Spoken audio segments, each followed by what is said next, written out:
Taoiseach, as you know, a number of Sundays ago, a gentleman, suffered a cardiac event and was resuscitated on the ground outside of University Hospital, Waterford. Even if he was inside UHW, a Model 4 hospital in our great republic, he could not access cardiac care as the cath lab was closed, as it is 129 hours of every week. Sadly, that man passed away 2 days later in UHW. Oireachtas. Where is the 24/7 cardiac care service you promised the South East, Taoiseach? You extol your government's capital spending programme, the hundreds of millions you have spent in Cork delivering a new airport runway, 2 new €100 million teaching blocks to UCC, a new convention centre, the Dunkettle interchange. Contrast this treatment to Waterford, meanwhile. No capital budget approved for the South East Technological University. A land purchase review now ongoing 14 months to add to the Waterford campus footprint. While UCC is granted a new School of Medicine, we get the deferral to 2026 or beyond of the engineering buildings promised to WIT in 2012. Your government has starved our airport of regional aviation funding. You have threatened the retention of our air sea rescue service. You have offered nothing to address the 20-year-old problems of our South East N24 and N25 road networks. But the obstruction to capital resourcing at University Hospital Waterford offers the greatest insight to the denial of 24/7 for the South East. Ceann Comhairle, I wish to respect this House's long-standing convention of not making charges against persons here under privilege.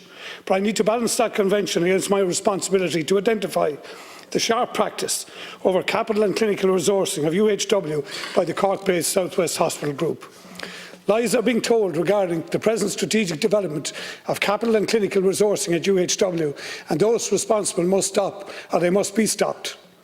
A recent 3-year national heart attack study, allied with 3 years of blue light patient transfer data, makes the South East case for 24/7 clinically unassailable.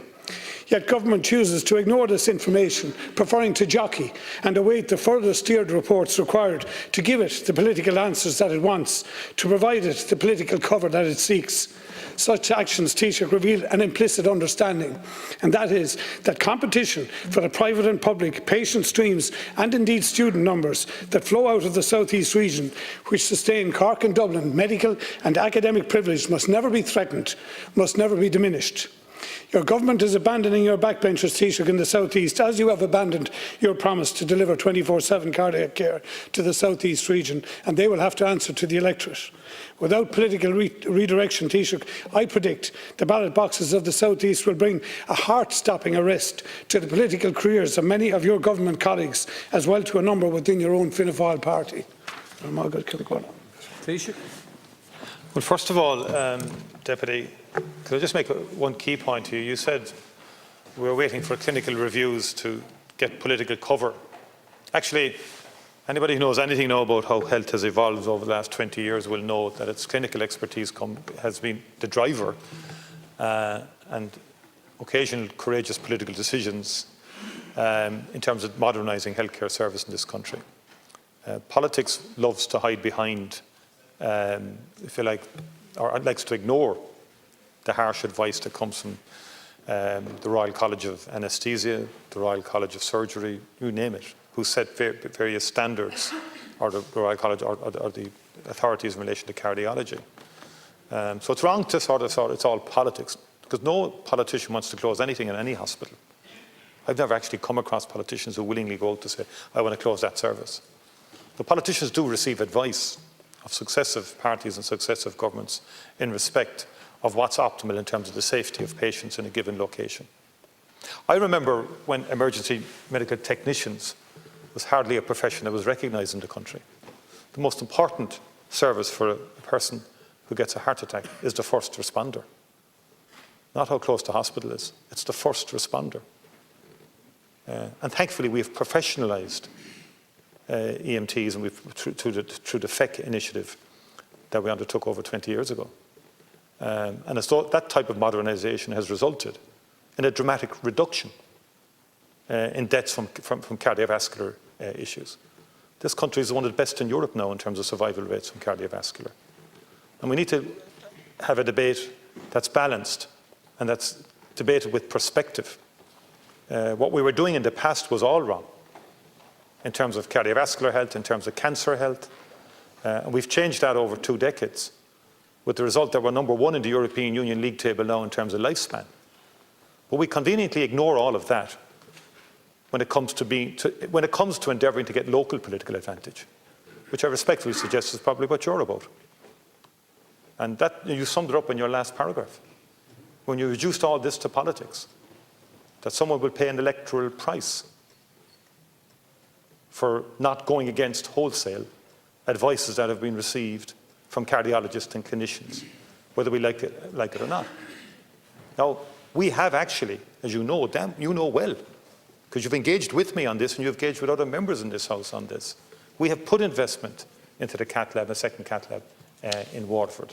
Not just in terms of the facility itself, but the recruitment for the staffing of the new cath lab is ongoing, and it will be available, as I said to you before, for use in October 2022. A total of 24 whole-time equivalents have been approved by the South West Hospital Group for the staffing of the second cath lab. More broadly, in terms of the South East and generally, employment in the South East was up 13.6% year on year, which is a really strong performance, Deputy, and you should acknowledge that. Over 120 million in URDF funding was approved by this government to Waterford. 120 million. And you come in here and say the government is ignoring Waterford or doesn't care about Waterford. What you're saying doesn't stack up. Deputy Shanahan. Thanks, Count Corley. Taoiseach, you said I reduced it to politics. I actually didn't. You did when you stood in the grounds of University Hospital Waterford with Deputy Butler and made a commitment to deliver 24/7 cardiac care to the South East. Secondly, I'd remind you I brought in data here only in the last number of weeks from a 3-year National Office of Clinical Audit report, along with 3 years of patient ambulance transfer times out of University Hospital Waterford that show the average transfer time for a cardiac patient is 3¼ hours, totally outside of any clinical assessment where they can have any benefit of getting into a cath lab. Beyond that, I'd remind you, I was in the room in 2012 with Ambrose McLaughlin and James Riley when the commitment was given to deliver a second cath lab to University Hospital Waterford, and here we are 8 years later, and we still don't have delivery on it. And beyond that, you talk about the report that's due out and the clinical evidence. There is no clinical evidence. There is evidence now from a 3-year, as I said, NOCA report. There's ambulance data, and yet you choose to do nothing about it. And presently in Waterford, what we have now is we have the South West Group running around saying that they're implementing the 24 whole-time equivalent. And what have we recruited? One porter and one cardiac physiologist. That's what we've recruited so far on a promise that was given 18 months ago. So, Taoiseach, it's not about delivery and it's not about politics. I'm here for the people of the South East and for the people of Waterford. That's who I represent, and that's who you should represent and deliver your promise to. But you know that's not the case. I mean, you currently have 4 whole-time approved consultant posts for the existing cath lab. An additional consultant interventional cardiologist post was filled on a permanent basis on the 1st of March, and so forth. And look, you know, you're now upping the ante. When I met you some time back, even the commencement of this style, getting that second cath lab in place with staff was all of our collective key priority. That was that was your priority, and that was 2.5 years ago. And we're getting, and I accept there are delays in getting the construction and so on. We had COVID and all the rest of it. I can't go down there and build it myself physically, but we have committed the resources to doing it, and we've said to the South West Hospital Group and to the HSE to get on with it as fast as they possibly can, both in terms of physical location and in terms of resources. And in terms of, again, the broader situation for water, because I think there needs to be balance. The South East is progressing, and we were very concerned as a government about the economic performance of the South East to make sure we could improve upon it.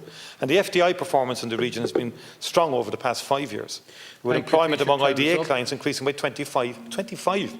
And you know about Public Relay, Horizon, Airgen, Pharma, Infosys, Tegus, all substantial job. And the Technological University, exchequer funding of 14.3 million to date as we progress that to Technological University status, which is a very good thing for Waterford and a very good development for the South East in general. Deputy Richard, I don't know who